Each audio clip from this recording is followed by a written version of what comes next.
vibes! Another week. The Hoop Genius podcast is back, presented by NBA 2K22. Guess what I'm going to do right now? I'm going to take a sip of my drink. Guess what I'm going to do that? Yeah. 30 days of Ramadan are over. Eat my bugs. Okay. DJ, we're here. Okay. 30 days of fasting. I'm enjoying you. Oh, my brother. Assalamu alaikum. Malaikum salam, you know. My brother, come on. So we're down 30 days. Cleanse the body, cleanse the mind.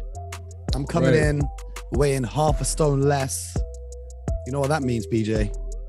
What's that mean? What that be mean, half a stone closer to that celebrity game where I'm gonna be put up that 40 piece. Okay. I'm coming. The training is gonna ramp up now, month by month. We're making moves. If you don't know about the reference, make sure you listen to the old episodes because you're rocking with the best. Mo Moopsy alongside BJ Armstrong. Real name, no gimmicks. We're gonna break down all the playoff action. Game 1, Boston, Milwaukee. Game 1, Memphis, Golden State. BJ, I'm gonna give it to you. Which game do you want to start with? Let's start with game 1. They were both game 1. Let's start with the Milwaukee Bucks. How are you gonna do me like this? Versus the Boston Celtics. Start there. The Boston Celtics didn't play today. I didn't see the Boston Celtics, but I don't know who those guys were in those black and green jerseys. But that wasn't the Boston Celtics I know. Yeah, you know who that was. That was not the Boston Celtics I know and recognize. That was some imposters. I don't know who was wearing that number 7 jersey. That was an imposter. Mo. Come on now. Horrendous game for the Celtics. Utterly destroyed at home in game 1. Disgraceful performance across the board from the entire team. Marcus Smart picked up not 1 but 2 injuries. Rob Williams got kicked in the nuts and was out for a while, clearly limping when he came back because he caught a Giannis size 20 shoe right in his lower area. Not many contributions off the bench. The stars struggled. Not much defense. It was bad. And I blame the Brooklyn Nets for being so easy in round 1. At least the Milwaukee Bucks had a scare against the Chicago Bulls. They came in on point. The Celtics looked relaxed, and they looked like they were going to say, okay, we stopped Kevin Durant, we're going to stop Giannis. But guess what? Giannis Antetokounmpo is better than Kevin Durant. Guess what? Giannis Antetokounmpo is the greatest player on earth right now. So it's not as easy to stop him. And I know everyone gives me this talk of KD's the best player. Well, he's not. Stop that. I don't want to hear it. If you watch the game, you will clearly see that Giannis is an unstoppable force. The Celtics tried to pack the paint, put bodies in front of him, get the ball out of his hands. And what did he do? He came up with 12 assists, found his teammates who were knocking down threes, knocking down shots all night long. Triple-double for the Greek Freak, including the play of the playoffs so far, in my opinion, the self alley-oop off the backboard, which was crazy. But it was a horrible game for the Boston Celtics. BJ, what are your takeaways from this game 1 here? And does this change your opinion on who wins this series and in how many games? Well, wait a minute. What did I say before the series started? What did I say? What did I say? Truthfully, if I'm going to keep it 100 with the people, right? Since the playoffs began, I've had about 1 to 2 hours sleep a night. So I don't really remember much of anything other than the games because that's all I focus on. So remind me, what was your prediction? Well, why don't you go back and listen? You could go back and listen. I record the show, I edit the show, I go and listen to the show again. Well, tell me, what was your pick? Edit the show. What was your pick? You know what the pick was. It was Bucks in how many games, though? Let's. I'm thinking it could be done a lot quicker than a lot of people thought after seeing that game 1. No, let's go. Let's dive into this game. Okay. Now, let's break it down. This wasn't particularly a well-played game by the Milwaukee Bucks. Okay? It wasn't like a well-played game. It wasn't like one of those games where you said, oh, they played well and Boston played bad. And yeah, it was a low-scoring game. It was a low-scoring game. as to be expected, because both of these teams are really, really, good on the defensive end, especially Milwaukee with Brook Lopez. Mo, as I was watching the game, I couldn't help but think, Boss, I always try to look at the philosophy and the concepts, what coaches are trying to do. I always look at like the first 5 plays of the game to see like, what are they really, where do, like, the coaches always try to go at your opponent's weakness. Let me just tell you how I'm going to attack you first. It's kind of like, here's the menu. Let's get to the appetizers, get to the second course. Then let's get to the main course when we have, and this is what I found very interesting about today's game. I said, I was just going to look at it, and, you and I did the game on Sky TV. Both of them are a product or from the same tree as Greg Popovich. Yeah. Both of them value defense. Mm-hmm. And Budenholzer, more than any coach, he sat beside, Greg Popovich, Coach Popovich, for 19 years. I'm going to assume he's learned something along the way. Enough to get him a championship ring. So, okay. No. Because, in my opinion, for what it's worth, you know what I mean? I'm just like everyone else, just watching the game. I've seen the growth in him as a coach. Yep.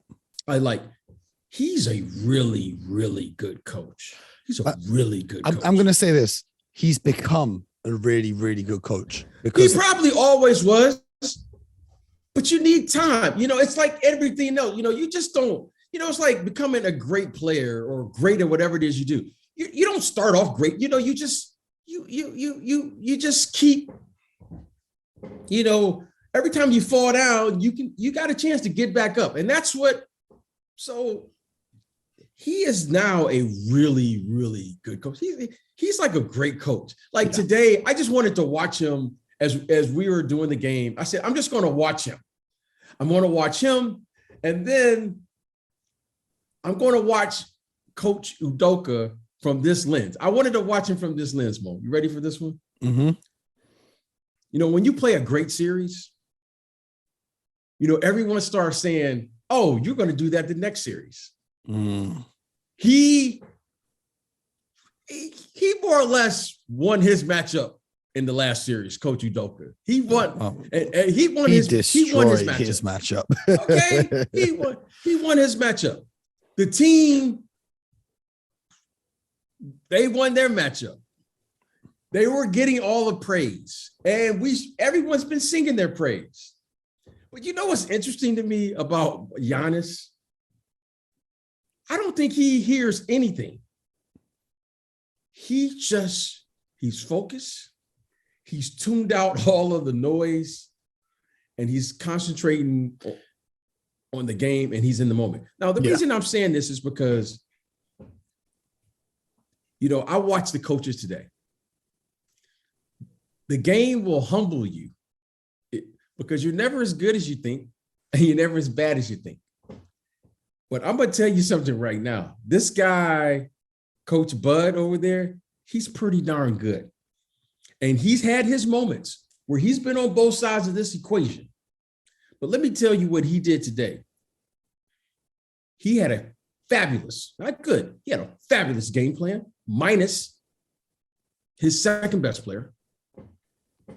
He put Giannis in great positions, which a coach is supposed to do. Let me get the ball to my best player where he can operate to create for himself. He made sure that the Boston Celtics could never get in a rhythm defensively.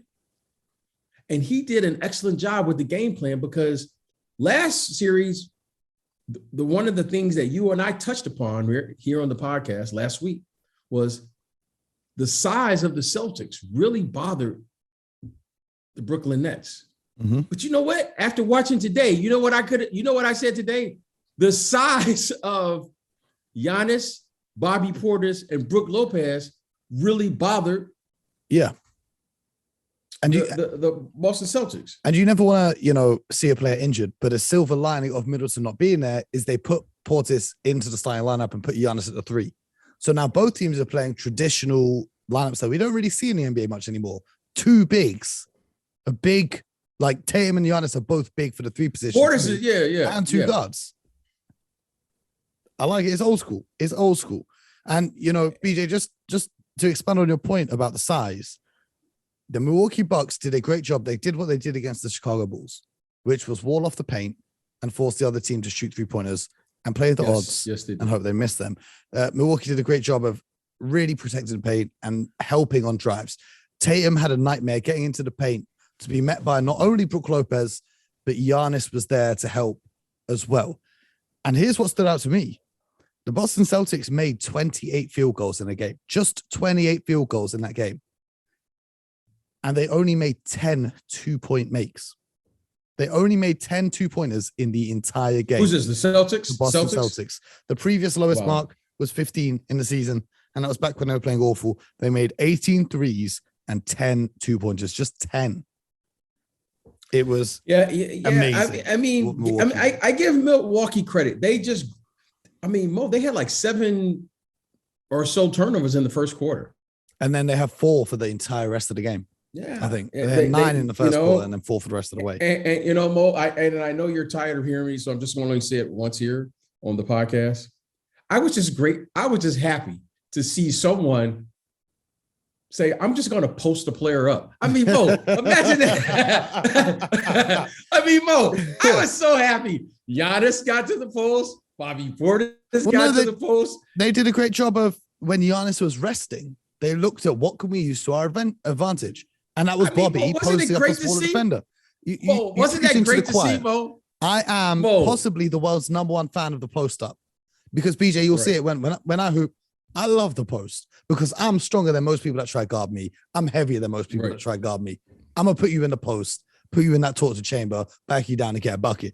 I was just happy. I was just happy. It was a physical game. The simple the game was. But you know what?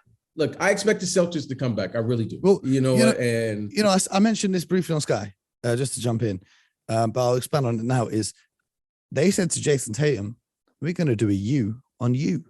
The way that you guarded Kevin Durant, we're going to do it right back to you." They were physical. I want to give a shout out to Wes Matthews. He wasn't on a roster at the start of the season. Give a shout out to. Wow. He is playing fantastic defense. He takes on, I know Drew Holiday gets a lot of the credit, but oftentimes you see Wes Matthews taking on the #1 assignment to start games. Wes Matthews, Drew Holiday, Giannis. And he thrives in that. He thrives in that role. He really does thrive in that role. And give a shout out because you know what? How could you not like a guy who gives that level of effort? I mean, I can't be mad. Like I've always said, if the Celtics don't win, I want Giannis to win. And I'm not mad about it. Right. Just one thing about the turnovers. The Bucks had 9 in the first quarter and 4 for the entire rest of the game. I think the Celtics had 3 in the first quarter and then 15 for the rest of the game. Wow. The Bucks turned up the intensity. They made the Celtics shoot threes, which they went 18 from 50 from the 3-point line. And the game plan works for the Milwaukee Bucks. So it's going to be interesting to see the adjustments that the Boston Celtics make, whether it's going to be to go again and hope that the thing. But here's the things that stood out to me, because we're really going to break this down because we didn't get a chance to say this on the TV. Defensively, you got a glimpse of what they're going to do to Rob Williams in this series. Now, you had a great breakdown of the weak side action, which you can explain in a sec. But the one thing that stood out to me was a lot of times when Rob was on the floor, the Time Lord, they would make sure they used Robert Williams, whoever was being guarded by him, they would bring him up to a pick and roll at the top to get him involved in the screen roll action, because they do not want him being a help defender that can come across and block shots. Once he's involved in that screen roll action, if he drops too far down, the guard can shoot, or Giannis will even try his luck with a pull-up. And if he comes up to play at the level, they can take on that challenge one-on-one, or they'll have a mismatch if the defenders switch. So getting Rob Williams involved in the action and keeping away from the area he's most effective, which is on that weak side help position, which means just across the paint. So when someone drives in, he can rise up and swat the shot. That was a little glimpse of what they're going to do for the rest of the series and how they're trying to combat, because he did cause them problems. when he was in that help position. He had a few nice blocks and he altered a lot of shots. It's not that he had a terrible game, but that's what they're going to try to do to combat that. But also, BJ, break down for the people what they were doing on the weak side in terms of moving 2 players at a time across the court so that the defense couldn't get set and wait in those help spots like they did against Kevin Durant. Yeah, Mo, well, I mentioned to you, as you were watching the game off air, I've only seen you are absolutely correct, Mo, what you said about what the Milwaukee Bucks were trying to do with Rob Williams. They were bringing him and getting him on the ball. Now, you and I happened to be broadcasting the game as well on TV when we saw Luka Doncic and the Dallas Mavericks did the exact same thing. Yeah. Okay. And this is just before you say that, this is why myself and a lot of people were screaming that Steve Nash isn't making enough adjustments, because I didn't see the Brooklyn Nets doing this much at all throughout that series. It was KD's going to get the ball, everyone else is standing still and be stationary to try and get a catch and shoot. But BJ, break down for them what the Bucks were doing. Yeah. So Mo, you and I have seen this. We did that game and it was clear Luka Doncic was going to come down. Whoever Rob Williams was guarding, they would bring him to the ball and then they would play from there. Right. Now, why would they do that? Because Rob Williams is more or less, he's always defending the ball from the weak side. So wherever the ball is at, he will be forcing that player who does drive, if he decides to drive, to always kick, and they will get into rotation. And the reason he can be on that weak side is he helps off a shooter that's stationary in the corner. So there'll be whoever's the worst shooter, they get Rob Williams to guard and they stash him in the corner. So in the last series of Bruce Brown, today it was Wes Matthews, who's not a bad shooter, but the Celtics said, okay, if Wes Matthews shoots us out of the game, so be it. But they didn't allow that to happen. Yeah. So Draymond Green, for instance, is one of the players where Steve Kerr, said, okay, we're going to put Draymond always in the action, whether he's on the weak side or the strong side. And that's the beauty of having Draymond Green. That's why they call it the death lineup, because Draymond Green, the difference between Draymond Green and Rob Williams is that Draymond Green he can dictate and force you to play screen roll, and you want that switch. That's the difference. Whereas Rob Williams, you're like, I don't want that matchup against a Luka or, for instance, tonight versus Giannis. Now, the beautiful thing about today's game was when you have a team that is really good on the defensive end, you have to utilize a principle called ball movement, player movement. So every time the ball moves, the players have to move and adjust their position. And what Coach Bud would do was he would start Giannis out on the strong side, take 2 players it'll be 4 players on the strong side. Yeah, they overload it. So 1 player on the weak side. Just break down for the fans what you mean by the strong side if they don't know what we've been rambling on. Strong side is where the strong side, so you divide the court in half and you push the ball out of the middle of the floor and get it to one side of the court. So the left or the right. That is to the left or the right. Now that's the strong side. So let's say for the instance of this, you put the ball on the strong side. So there are 4 people on the strong side, 1 on the wing, 1 in the corner, 1 on the post, and Giannis just slightly off the middle, where Kevin Durant, if you recall in the last series, was catching the ball. Yep. Just a little off the elbow. As Giannis catches the ball with the live dribble, Giannis would hesitate, and then he would take 2 players and move them from the strong side and then put them on the weak side. So in the same possession, Giannis catches the ball without dribbling, or even if he did dribble, he would go from a strong side defense to a weak side defense, which would totally force the defender to be on an island where he didn't know where his help was coming from. That's why Giannis was able to find shooters, because they were going from the strong side to the weak side. That's what you do when you have a great player. Because the best way to stop a great player is to force them to the help. And force them to help. Bucks stop that. So the Milwaukee Bucks were always putting Giannis in position to where he could do 3 things. He could score, he could get an and-1, or he could 5 shooters.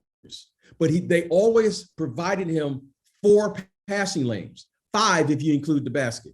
And Giannis' job then is to pick the best option according to who's guarding him. And I haven't seen this literally since the 80s or the 90s. You would do it with great players, right? You would do it with Akeem Olajuwon. You would do it with Jordan. You would do it with Tim Duncan. You would do it with Kobe Bryant, Shaq, and those type of players. I haven't seen it in a while because most of the players today, they play in isolation basketball, pace and space. Mm-hmm. It was terrific. And I kept thinking, wow, Coach Bud is really utilizing something that they used to do as the game gets more physical. And if you notice, Mo, the games in the playoffs this year are much more physical than we saw in the regular season. I mean, you and I have commented about this, and it doesn't bother me, but it allows the players, okay, who are going to play physical. The Boston Celtics in the last series, they were very physical. And you can see there was no ball movement with the Brooklyn Nets. And it really bothered the Brooklyn Nets. So give Coach Bud in game one, allowing his best player to just see.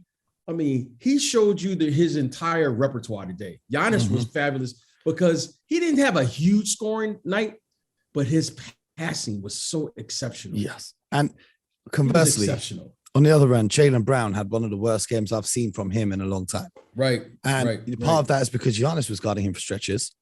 What I want to do with Jaylen Brown is I want to give him some footage of our friend Rip Hamilton and Kyle Korver. And it's because I don't know if it's too simplistic to say, but if I'm being guarded by Giannis, or there's a player being guarded by Giannis, I just want him to run through as many screens as humanly possible.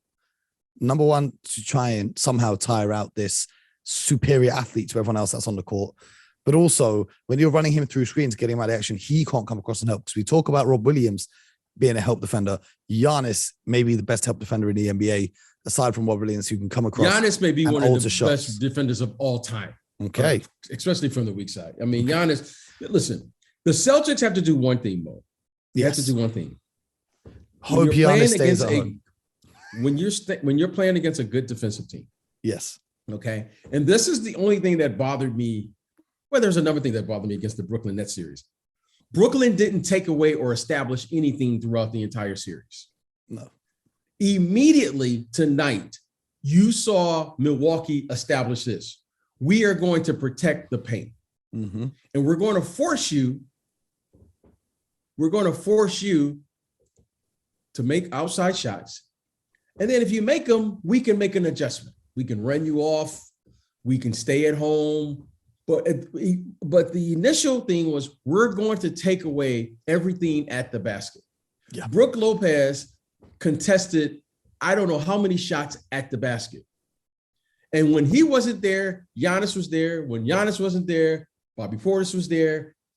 They did a terrific job of taking away something. So when they go back to the scouting report, when they go back to the tape, they're going to have to be patient.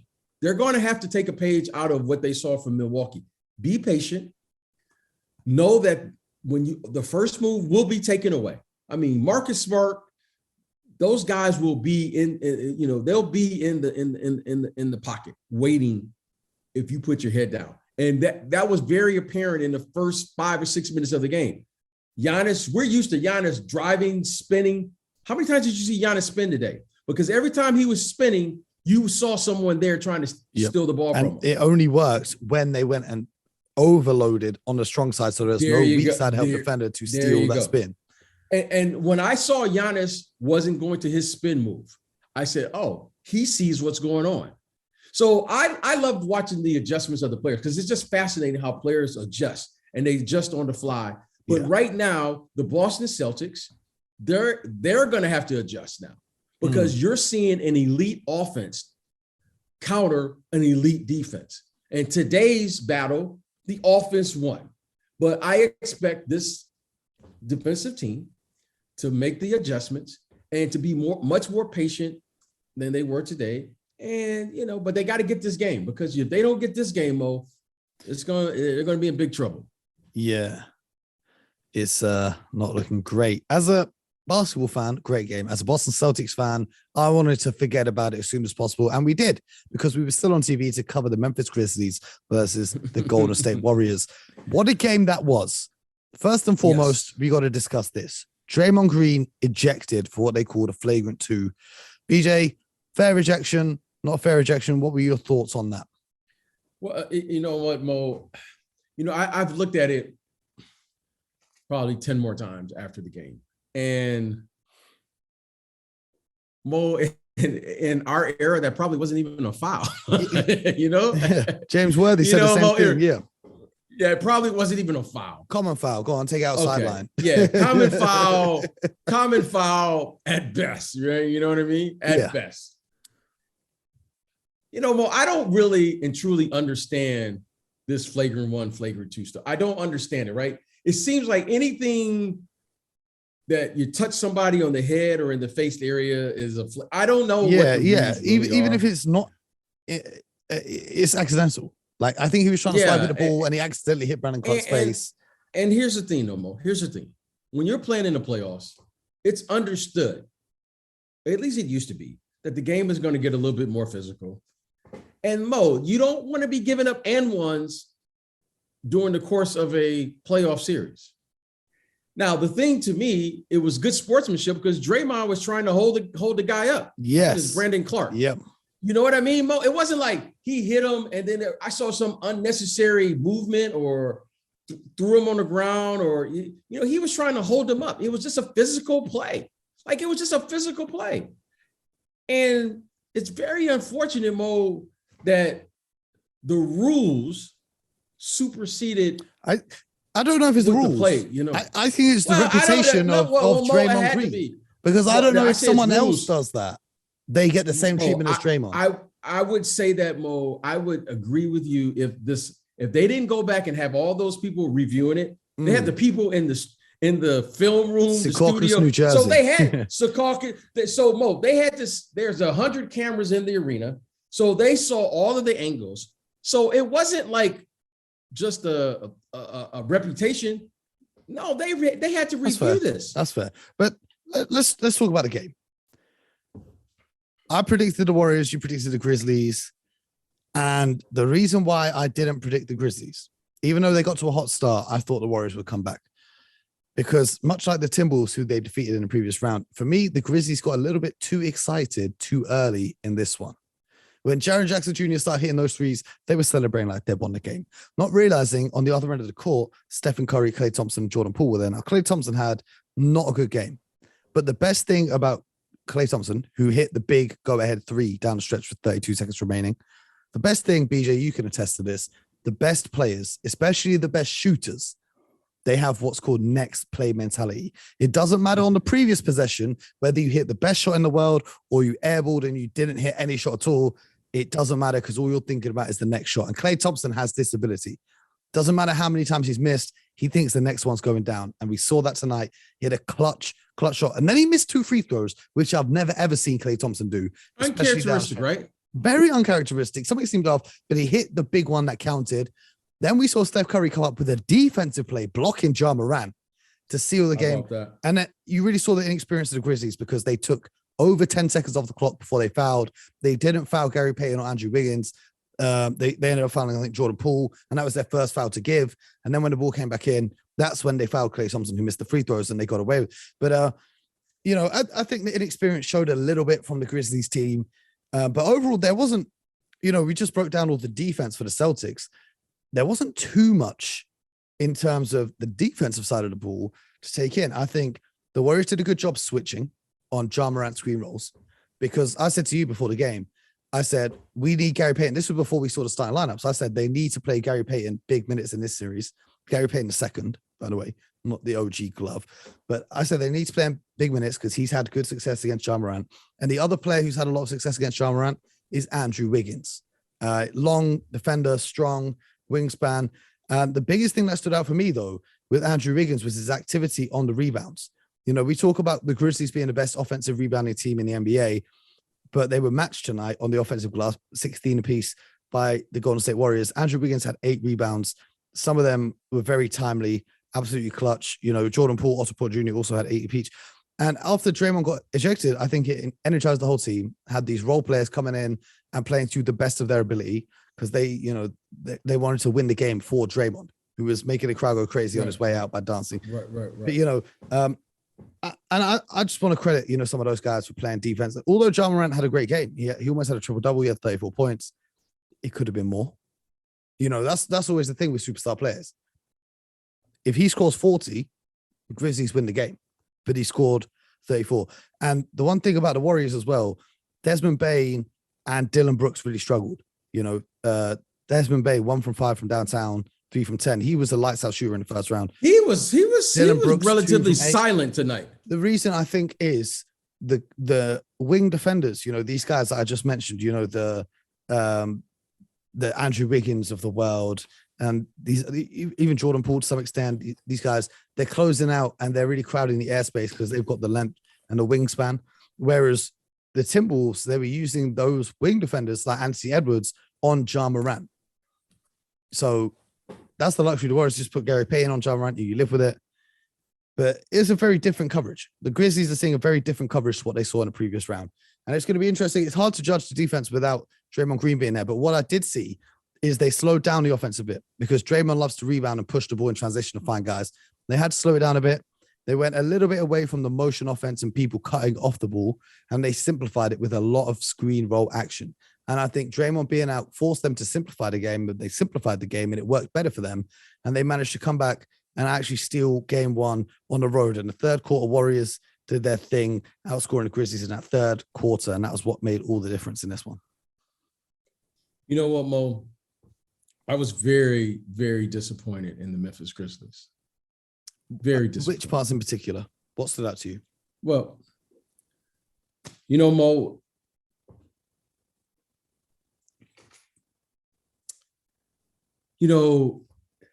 Golden State at one point, they were the fastest team in the league. Right around 2015, 16, somewhere around there. When they went small, they really forced the other team to get out of character because of the speed that they had on the floor. I said it then, I'll say it again. This was going to be a battle today on who was going to control the tempo and the pace of the game. The Warriors, you can clearly see they respect the speed of this young Memphis Grizzlies team. The Memphis Grizzlies, I don't know the stats, Mo, but my eyes can tell me they are one of the fastest teams in transition in the league. Yeah. I mean, they convert from defense to offense and dunk and get there with Ja Morant leading as well as anyone in the league. And you could tell that there was a clear, you can go back and watch the tape. I watched the first half again, Mo, after the game. The Warriors were sending not one, but two people back on every shot. They're not even concerned about offensive rebounding because they're going to take away the easy transition buckets, first of all. Mm-hmm. You saw at the beginning of this game, when Memphis was pushing the ball, they built a 10-point lead or so, 12-point lead. And you can see there was stretches in there where Steve Kerr had to call a timeout to kind of settle this thing down. Steve Kerr got frustrated with his team where one time they were down 10 or 12, and he just said, okay, you guys don't want to understand what I'm saying. I'm going to let you figure it out. Mm-hmm. That's a Phil Jackson move. That's a Greg Popovich move. And there were some stretches he didn't even call the timeout. He just said, he didn't even call it. Figure it out. You guys got to figure it out. Okay. We said in the second half, the Golden State Warriors are one of the best teams, if not the best team in the league, of making an adjustment at halftime and really trying to impose their will on the game. We said that, Mo. You and I, we talked about it. We said it. We pointed it out. The Golden State Warriors slowed this game down to a snail's pace. Give Steve Kerr credit. The Memphis Grizzlies fell right into the trap. They stopped running. Ja Morant was walking the ball up the court. They were settling for threes by design, I might add. It was clear to me that they were going to take away something, Mo, which all good defensive teams do. You can't stay in front of Ja Morant. So what do? They baited him to shooting threes. And the worst thing happened, Mo. You said it. I said it. He made his first 2 threes today, and I said, "Oh gosh." He fell because in love why are with you the shooting threes? Why are you shooting threes versus the Warriors when they're playing small? Yep. Now, he made a couple. He started the game by making a couple. It was over after that because he thought, okay, but I made a couple. I feel nice. 2 from 8 or whatever he finished with, 4 from 8, whatever. Now, here's what I'm really concerned. Here's what I'm really concerned about now in watching the Memphis Grizzlies. Okay. The first series, I said, oh, okay, maybe when Draymond was thrown out of the game, when he got ejected from the game, they put Kevon Looney in the lineup. They bring Jordan Poole and take Gary Payton out of the lineup. So now they're ultra small with Kevon Looney on the floor. And you know what was interesting, Mo? They just went after Ja Morant every single time down. Yep. So much so, Jordan Poole had an easy 31 off the bench. Mo. Ja Morant, and even when they went to attack Ja Morant at the point of attack, off ball, Ja Morant was falling asleep. Guys were getting back cuts, being open under the bucket and just scoring layups. He fell asleep. But Mo, here's the thing. Here was the telling to me of the game and why it was disappointing. When your best player begins to dodge matchups, that has a psychological effect on the team. Did you see something, Mo, that I want to point out here? And because I know you watch the games over too. Whenever they went small on the screen, Jordan Poole would go for Steph Curry. Ja Morant would never switch on Steph Curry. Mo, it didn't. Okay, one time might have been a mishap. Mo, it was clear that Ja Morant was not going to switch on Steph Curry. And then just because it's the laws of nature, Steph Curry made the defensive play to win the game against Ja Morant. You cannot dodge this action. Now, I don't know what's going on with Ja Morant. I don't. And you know what's going on is simple. In the playoffs, you said it before, in the playoffs, your weak spots will get discovered and they'll get exposed. Okay. Now, Ja Morant has got to remember when we spoke to Brevin Knight, the Grizzlies color commentator, on our show. And I asked him about Ja Morant's defense being a potential weakness. And he said he gets away with it in the regular season because he plays with a lot of energy and he's got great defenders around him. But Ja Morant is not a good defender. And that's what it comes down to. And teams have figured it out and they're going to go at him. He's very lackadaisical. It's impossible for him not to be a good defender because he's too good of an athlete. Okay, but in theory, he should be a good defender. Yeah, but he's not. It's like right now. Trae Young is not a good defender, even though he's super quick. Should be able to slide his feet and stay in front of everyone. He's not a good defender either.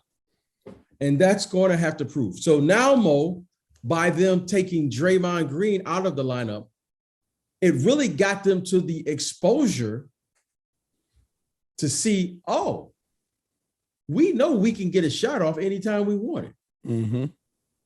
That's what you saw, Mo. So now this puts the pressure on Memphis. The Grizzlies got to win game 2. In particular, good. Now, I'm going to say this, Mo. Just before you say that, one name that I completely forgot to mention that was huge was Jonathan Kuminga. When I was talking about the wing defenders with the length, Kuminga was huge, especially when Draymond went out. I just wanted to say that before we wrapped up the episode, and I forgot to mention his name. Kuminga, the rookie coming out of the G League, huge in this game. But sorry, BJ, go ahead. Yeah, no. So I'm going to say this, Mo. Based on what I saw here today, the Grizzlies are in trouble. They're in trouble now. They are in trouble. Draymond Green is going to come back now because they smell a little blood in the water now. Now they smell a little blood. They know they can get a shot off. They know that I seriously doubt whether Jaron Jackson is going to shoot like that again in game 2 and again in the series. Okay. And they're going to force Ja Morant to shoot threes, exactly what they want. So I know they're in trouble, Memphis. How do I know they're in trouble? I saw Coach Taylor Jenkins neglect to call a timeout too there in the second half because of his frustration with his team. Mm-hmm. He was very frustrated. Why was he frustrated? It's because Coach Jenkins has been frustrated. Even though they won the last series, they really should have lost that series 4-1. Last series, they should have lost to the Timberwolves. Weren't serious. But they should have lost to the Timberwolves. Yeah, they should have. But That's the what I'm Timberwolves saying. were just not They serious should have enough to do it. But this isn't the Timberwolves they're playing now. Yeah, This team here is going to take advantage of everything, and I'm going to say this: they are in trouble right now, and because they're not going to go to Golden State. I don't. Well, I'm gonna finish it with this. Jaron Jackson Jr., 33 points, 6 from 9 from 3. How often does that happen? As great as he is, how often does that happen? And more importantly, 30 minutes without fouling out. That's not an everyday occurrence for the Grizzlies. Klay Thompson missing 2 free throws and 3 from 10 from behind the arc, which started off really slow though. How often does that happen? Draymond Green ejected from the game after 17 minutes. How often does that happen? The Golden State Warriors were trying to gift wrap with a bow this game to the Memphis Grizzlies, and the Grizzlies could not open it. And that is the worrisome part, because you've got to take your chances. In boxing, you got to see when your opponent is stunned a little bit, you've got to go for the knockout. The Warriors looked all sorts of stunned throughout the first half of this game, and even, going into the second half, but they couldn't take advantage of it. So that's that. That's night one. Tonight, we've got the Heat and the Sixers. Obviously, without Joel Embiid, so that changes everything. I expect the Heat to take care of business pretty easily. And then the Mavericks versus the Suns. We're going to dive into all of that tomorrow morning. We'll be reviewing the action as always. So make sure you're subscribed. Make sure you leave a review. You're rocking with us. We're here Monday to Friday every morning, 7 a.m. in your headphones. That's UK time. If you're in the US, you wake up. It's here already. We're waiting for you. It's all love. BJ and I will be here breaking down the action. BJ, how'd you feel? That was exciting, right, tonight? Man, it was great. Mo, I just love it when the game comes back to the essence. And I hope I hope all of the people, the basketball people out here, the basketball, fans loved it as much as you and I loved it. And so I'm ready for the next game. I'm ready for this Philly game to see what happens. Stranger things have happened, but you know what?